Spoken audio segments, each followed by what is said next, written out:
I think most of us can kind of relate to that writer, can't we? He he said, I tried to laugh. And I tried to acquire stuff, and I tried to drink wine, and I tried foolishness, and I tried power and control, and I tried hard work, and I bought these big houses, and I had these beautiful women. And at the end of the day, he rests his head on the pillow. And he says, life is futile. It's like chasing the wind. All these things that culture says, if I do these, if I laugh and I party and I drink, and if I gain control and power over people, if I have a job that's rewarding, then my life is going to be happy. And he says it's not the way that works out. He says life is futile. It's like chasing the wind. All of us have a deep desire for something more in life than we're currently experiencing. We're wired that way. It's our DNA. It's the way that God has created us. We have a desire for a few things. We have a desire for contentment. Now, some people may use the word happiness. Some people may use the word joy, and those are probably pretty good words. But contentment means that there is going to be joy that exists in our life regardless of the circumstances that surround us. And we seek contentment. Most of us seek simplicity in life. I was joking around a few weeks ago that in 15 years of being a pastor, I've never had one person come up to me and say, Craig, I wish my life were just a little bit more complex. A few more things on my calendar, a few more bills that I have to pay, a few more obligations that I have to fulfill. I think we long for simplicity. I think we long for contentment. And I think that we look for these things in the wrong places. I was going to be a senior at Drake University back in the summer of 1992. And I lived on University Avenue, and it was a lot of transitional people kind of moving in and out. Students would be there for a year or two. But I lived in this place for a few years, and I had just had these neighbors that had moved in a couple months right when the semester ended, and they were two young women, and me and my roommate, we didn't really ever have a chance to get to know them. And on University Avenue, it was a busy street, but it was still fairly peaceful at 3 o'clock in the morning. But one morning, we got a knock on the door at 3:11. And it was the two girls that lived in this house. And we go and answer the door, and they scream that their house was burning down. We look out the window, and we can see the smoke coming from their house. This is before the time of cell phones. They come into our house, they call 911. My roommate and I knew that there was a single mom that lived upstairs next door. And she had a little daughter that was probably about 2 or 3, and we knew that she was always pretty much in the house, that she never really went anywhere. And we knew that she wasn't outside. We knew that she was in the house. So we ran up the steps to her apartment as fast as we could. There were steps on the outside, and we knocked on the door, and no one answered. So my friend, we pulled the screen door, and he kicked the door open. We ran inside, and we looked, and we looked, and we looked, and they weren't in there. Once we realized that they weren't in there, we left because we could see the smoke coming up. The floor was getting hot. And as I looked, I thought, all this stuff is going to be gone. But the most important thing is gone, and that's the two people that live here. Most of the house was destroyed. We went over the next morning and looked at the watery, smoldery smoke that was still kind of coming up. And the girls shared that they had pretty much lost everything. They had lost their clothes. They had lost their prized possessions.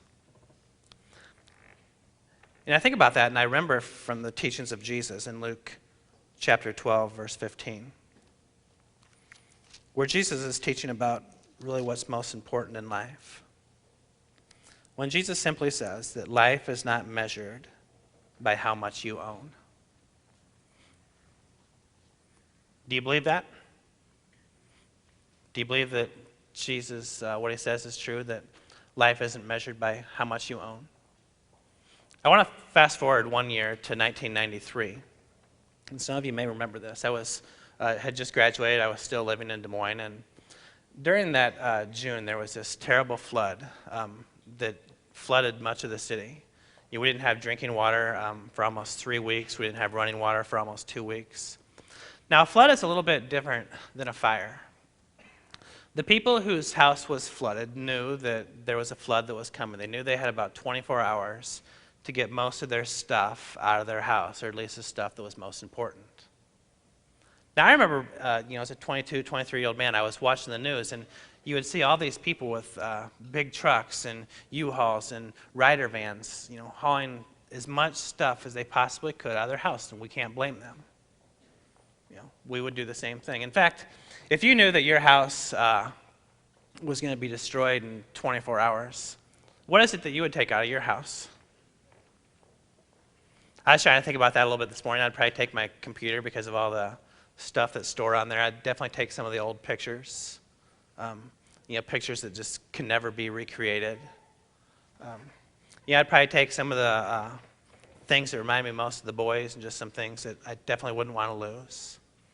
And your list would probably be fairly similar to mine, but I remember all these people taking all this stuff out of the houses. And I remember the next day the houses were flooded. And I remember the teachings of Jesus that life is not measured by how much that you own.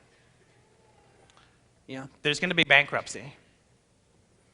There's going to be thieves.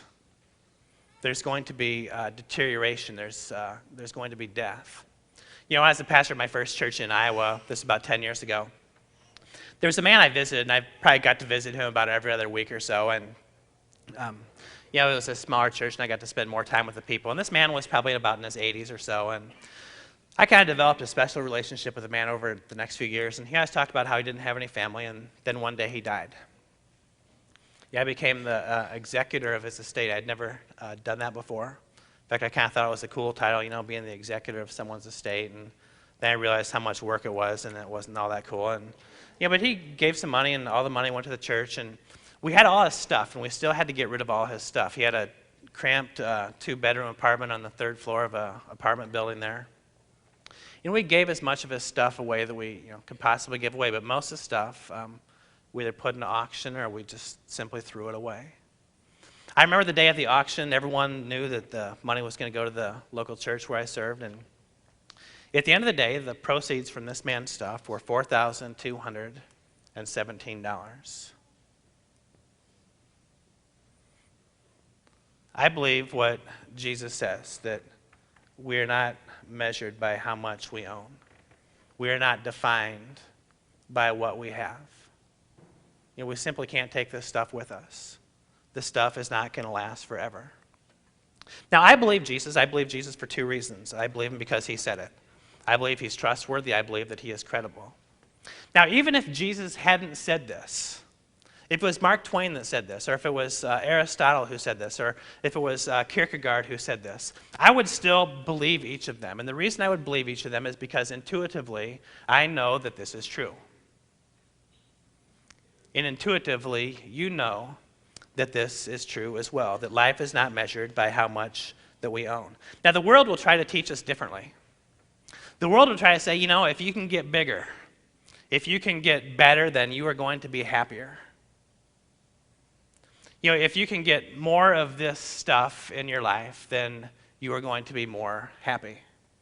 The bigger the house, the better the car, the fancier the clothes, the cooler the shoes. That's how we achieve contentment in life.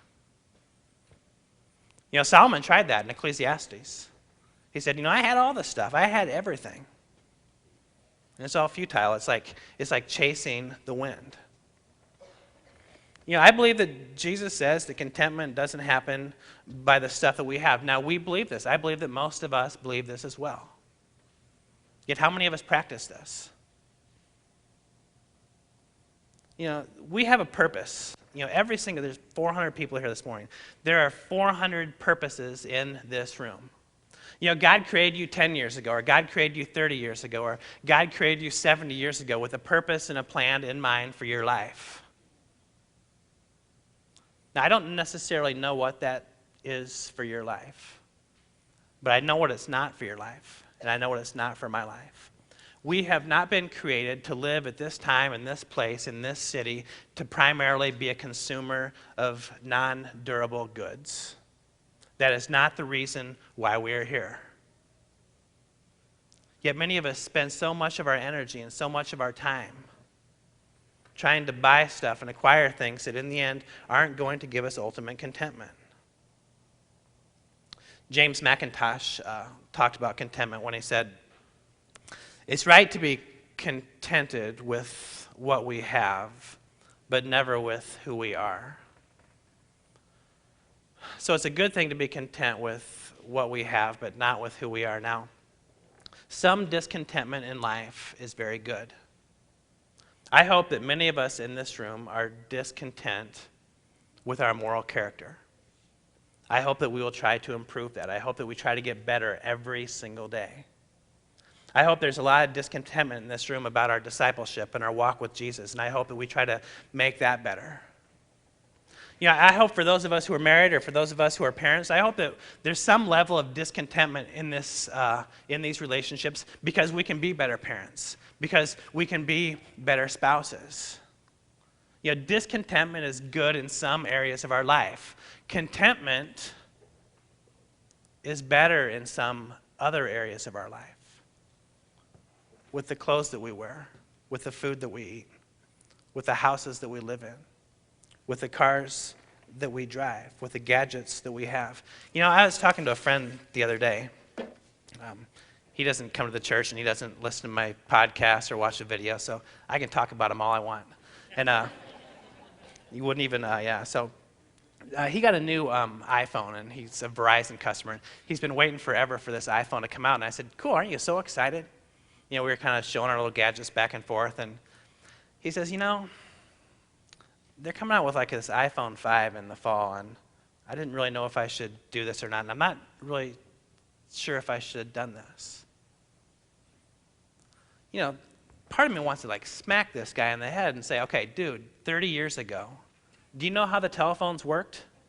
There was this thing that you dialed, and then it had to go back, and then you dialed it again, and you did that like 7 times or 8 times. This before there was different area codes in the same city, and then it had a cord on it. You remember the cord on the phone? And you had to go, if you wanted to talk to your girlfriend or your boyfriend or a friend, you didn't want your mom and dad to listen, you had to like put the cord and shut the door so they couldn't hear you. We've come so far, and this guy can't be content because there's a phone that's going to be 1% better in September than what he has right now. You know, we laugh, but this is many of us. We don't have contentment in the areas of our life where we need contentment. Now in Hebrews chapter 13, verse 5, the Bible tells us, "Keep your lives free from the love of money and be content with what you have." Okay, so it says be content with what you have, not necessarily be content with who you are. Now, discontentment leads to a dysfunctional life. Now, let's say that say if we're married and we're discontent in our marriage relationship. Now, I'm married to Amber. She's not here today. She's home with a sick kid, so I can talk about her all I want to, because I don't think she listens to the podcast or watches the video. You know, Amber is a marriage and family therapist, and we should have all this stuff figured out, and we're imperfect people, and I'm discontent with her sometimes. It happened once in 2010. Now, you know, she's discontent with me like 8 times yesterday, between noon and 1 p.m. You know, the chicken noodle soup wasn't hot enough, and the 7-Up wasn't cold enough. But here's the deal. 99% of our relationship is wonderful. 99% of our relationship is a blessing to both of us. Now, do we focus on the 1% that isn't quite perfect, or the 99% that's pretty darn good? You know, we can see that contentment in a relationship can totally revolutionize the way that we relate to each other. You know, instead of focusing on the little part that's imperfect, let's focus on the big parts that aren't perfect. Let's say you have a job. You go to your job and you think, this job stinks. You complain all day, you're not part of the team, you don't add a lot of value to the organization, and when you're not doing your job, you're looking for some other kind of job. Now think about what contentment would mean in this case. Contentment would mean, I got a job. There's 11% of our society that doesn't have a job. And many of the other parts of our society are underemployed, and I got a job, and that's pretty cool. I work with other people, and I'm going to do my best while I'm here to enjoy this and add some value to other people, add some value to the organization. It's the whole attitude of contentment versus discontentment. And we get to decide which tent are we going to live in. Valentine's Day was a couple weeks ago, February 14th. I think it was a Monday night this year. And I asked Amber what she wanted to do, and she said she wanted to spend it with her 3 Valentines. So David and Benjamin and I and Amber all went to Red Robin. We had some burgers and some onion rings, and then we got back and we started to open presents, and we just all kind of like give the boys a little gift, and Amber and I exchanged something kind of small, And David has gotten into Star Wars all of a sudden. Our 4-year-old loves Star Wars. Now, this is not hereditary because he didn't get this from me. He didn't get it from Amber. I've never seen the movies. I don't understand Star Wars. I don't understand people who understand Star Wars. He wants this little Ben Kenobi doll, so we go out and buy him this little Ben Kenobi thing. David opens the thing, and here's Ben Kenobi, this nice-looking guy with a sword. David's first reaction was, it's not Luke Skywalker.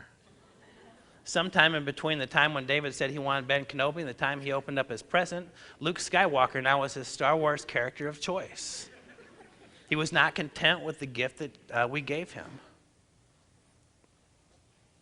Now I wonder how many of us are discontent with the gifts that God gives us. We asked for Ben Kenobi, and that's what God gave us. God gave us more than we could ever dream or ever imagine, and it still wasn't quite what we wanted. So we live lives of discontentment. Paul says in Philippians chapter 4, I can read 11 and 12, and then at the end of the sermon, we're going to look at verse 13. So Paul's writing this letter to the Philippians, and he's most of the way through the letter. And in verse 11, he says, "Not that I was ever in need, for I have learned how to get along happily, whether I have much or little." Now, that is a treasure. As we're looking at our lives, that verse is a treasure. Philippians chapter 4, verse 11. Paul says, I used to have a lot. And Paul says, there was a time when I had nothing. And I have learned to be content regardless of the circumstance. Now, Paul teaches us here, we don't need to have a lot of stuff to have contentment. In fact, he says we don't need to have anything to have contentment. It doesn't depend upon that. So Paul continues in verse 12. I know how to live on almost nothing or with everything. I have learned the secret of living in every situation, whether it's a full stomach or the stomach is on empty, with plenty or with little.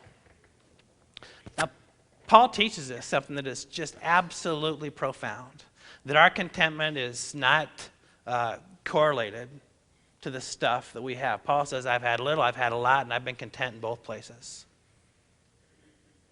We're going to look at contentment. I want to look at 4 ways to develop contentment. Way number 1 is just remember it could be a whole lot worse. You're sitting at your desk tomorrow morning and you're just cursing the chair that you sit on, and I want you to remember it could be a whole lot worse. You could be one of those 11% that doesn't have a job. If you're a parent of a kid and the kid's in school and the kid's giving you a tough time, I want you to remember it could be a whole lot worse. I've been a pastor and I've walked out of hospitals with people with no kids that they were carrying because the kid didn't make it. It could be a whole lot worse. Just remember when discontentment starts to come into your life, it could be a whole lot worse. Number 2, ask how long this will make me happy. Before we go out and try to buy something, before we try to go out and purchase contentment, and you can't purchase contentment, but you try to go out and purchase contentment, ask how long is this really going to make me happy for? I'm going to show you a picture. There's a fun picture up here. This is a picture of a Newfoundland dog, and this is the kind of dog we have. And this is not our cart, and it's not our kid, but about 10 years ago when we got this dog, and George is 10 now, I always said, I'm going to buy this cart. And I got online, I got on eBay, and I bought a cart. And I was going to have George be a draft dog. And we're going to put Benjamin in the car seat, and we're going to put him in the back, and George was going to walk down the street pulling Benjamin, and cars were going to stop, and they were going to talk to us. And we were going to get into these deep theological discussions. I was going to lead him to Jesus. This car was going to be used for ministry. The car was $200. I had to buy this harness that you put on the dog. That was another $50. I tried one time to get this dog to use this cart. This cart has since moved with us to Texas. This cart has moved to us in Nebraska, where it sits in the third bay of our garage. It's too full and cluttered with stuff. Now, Amber said, you're not capable of training this dog, Craig. I should have listened to her, but I just knew that I had to have this. So ask ourselves the question, is this going to provide us contentment long term? Is this something that we really, really need? I've always wanted a kayak. Any kayakers here, you kind of get those ocean canoe things, and I've always wanted one of those. And I even looked at one. I went out a couple years ago and I looked at buying one. I priced them. I tried to get some stuff for the top of my car. I was ready to pull the trigger, and a friend of mine says, Craig, why don't you just try my kayak first? So I dusted his kayak off from his garage, and I took it out to Lake Zarinsky. It was the absolute most miserable 45 minutes of my life. It was tough work. I guess you build muscles here eventually, but there was no muscle definition here. I got stuck out in the middle of the lake. I got sunburned. It's the most miserable hobby you could ever imagine. I almost blew another $1,000 on this thing. So as we develop contentment, remember it could be worse. Ask, how long is this going to make me happy for? The third thing would be to develop a grateful heart. In 1 Thessalonians chapter 5, verse 18, Paul says, be thankful in all circumstances, for this is the will of all those who belong to Christ Jesus. Paul says, be thankful in all circumstances.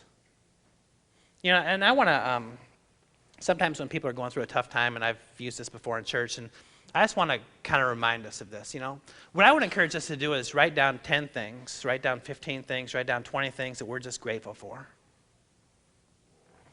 I'm grateful that most of the time I'm not sick. I'm grateful that most of the time my wife and I get along great. I'm grateful for 2 boys. I'm grateful for one of the most incredible churches I've ever been a part of. I'm grateful that I have a place to live and a car to drive. And when we can start counting our blessings rather than destructively thinking about the things that we don't have or the things that we need, our attitude can totally change. Our attitude is a choice. We wake up every morning and we can make one of 2 choices. We can choose discontentment. We can focus on the things that we don't have. We can focus on the things that aren't perfect. Or we can develop an attitude of gratitude where we can say, there's a lot of good stuff going on. Yeah, there's some things that could be better, but I'm going to focus on the good today. Today is going to be a good day. The last one is thinking about where we find true satisfaction. I'm going to go back to Ecclesiastes, the verse that Megan read a little bit ago. I'm going to read the last 2 verses from chapter 2, verses 10, 11. And this is going to teach us where we find true satisfaction. Now, the writer writes, anything I wanted, I would take. I denied myself no pleasure. I found even great pleasure in hard work, a reward for all my labors. But as I looked at everything I had worked so hard to accomplish, it was all meaningless, like chasing the wind. There was nothing really worthwhile anywhere. Okay. This guy had tried to find satisfaction everywhere. He had looked under every rock. He had sought in every hiding place, and he couldn't find it. St. Augustine wrote, this is profound, it was written a long time ago, he says, you have made us for yourself, O Lord, and our hearts are restless until we find our home in you. We are created by God for God. There's a place in our heart that can only be filled by the love of God. We can look and we can look and we can look some more. but our ultimate satisfaction only comes through an authentic, growing, flourishing relationship with God through Jesus Christ, empowered by the Holy Spirit.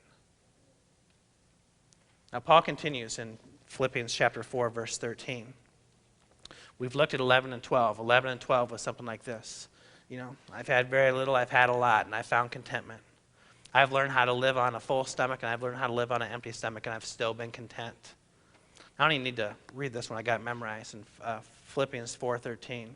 Paul says this, "For I can do all things through Christ who gives me strength." He doesn't say, I can do all things through this gadget that's going to help me out. I can do all things when I've achieved everything I want to achieve. Paul says, I can do all things through Christ who gives me strength. There's two more things I want us to look at as we're looking for contentment in our life. And I believe that we're only going to find contentment when we have these two things. They're simplification of our lives and self-control in our lives. Now, again, I've talked about earlier that our lives are too complex. Our schedules are too full. We have too many obligations. We can't focus on the things that we need to focus on the most because we're distracted by the things we don't need the most. I tell couples when I do their premarital counseling, and one of the things that I talk about when we talk about money is I say, you can be 100% or 105% as content with 80% of your current consumption level. Someone kind of give me a blank stare, kind of want to know a little bit more. Some of you are probably disagreeing with me right now, and some of you are probably wrong. Here's the deal. We purchase, and we purchase, and we purchase, and we, say we go out and we buy a great big house that gives us a great big mortgage and gives us a lot of worries. What if we just bought a little bit more modest of a house, 80% of the house that we would have bought? We're going to be just as content. Paul says I can be content in a full stomach. I can be content in an empty stomach. I can be content when there's a lot, and I can be content when there's little. Now, the only thing that we don't have here is this great big mortgage hanging over our heads. We can go out and buy some expensive shoes or some expensive clothes, or we can go out and purchase 80% of that and still be as comfortable. We can still probably look just as good, and we won't get a great big credit card bill at the end of the month. We'll have financial peace in our lives. We think that if we go out and we consume all this stuff, that's what's going to give us contentment. No. Let's just simplify, be a little bit more modest, and use that financial margin to do things that God wants us to do and help other people do things that God wants them to do. And the next is going to be self-control. Proverbs chapter 25, verse 28 says, "A person without self-control is like a city with broken down walls." Now we have to put this one in the cultural context. Everyone that read this at the time that Proverbs was written would know what it means to be a city with walls. Cities in ancient times were fortified with walls. That way they wouldn't be attacked. You'd have these great big strong walls that were 20, 30 feet high. You'd put archers on the top of these walls. You'd put warriors on the top of these walls. And nobody could attack your city because it was fortified with these walls. Now, listen to what the writer of Proverbs says. "A person without self-control is like a city with broken down walls." We read in the Bible about walls that were deteriorated in the cities, and the warriors could come in and they could overtake the entire cities. When we don't have self-control in our life, we become like that. Outside forces can come in and absolutely ruin our lives. Paul tells us in Galatians that self-control is one of the fruits of the Spirit. It's something that God gives to us. Self-control, I think, in our culture probably is best defined as something like this. The ability to say no to something lesser so that we can say yes to something greater. Self-control is the ability to think long-term rather than short-term. Self-control, when we can develop this, when we can accept this gift from God, will be a blessing in our lives, and will be a blessing to the lives that are around us. So I pray for all of us, these things. I pray for contentment. I pray that contentment comes through simplification. I pray that contentment comes through self-control. I pray that we can just say no to some of the things that culture is trying to push on us, so that we can accept the yes that God continues to give us through Jesus Christ. So let us pray.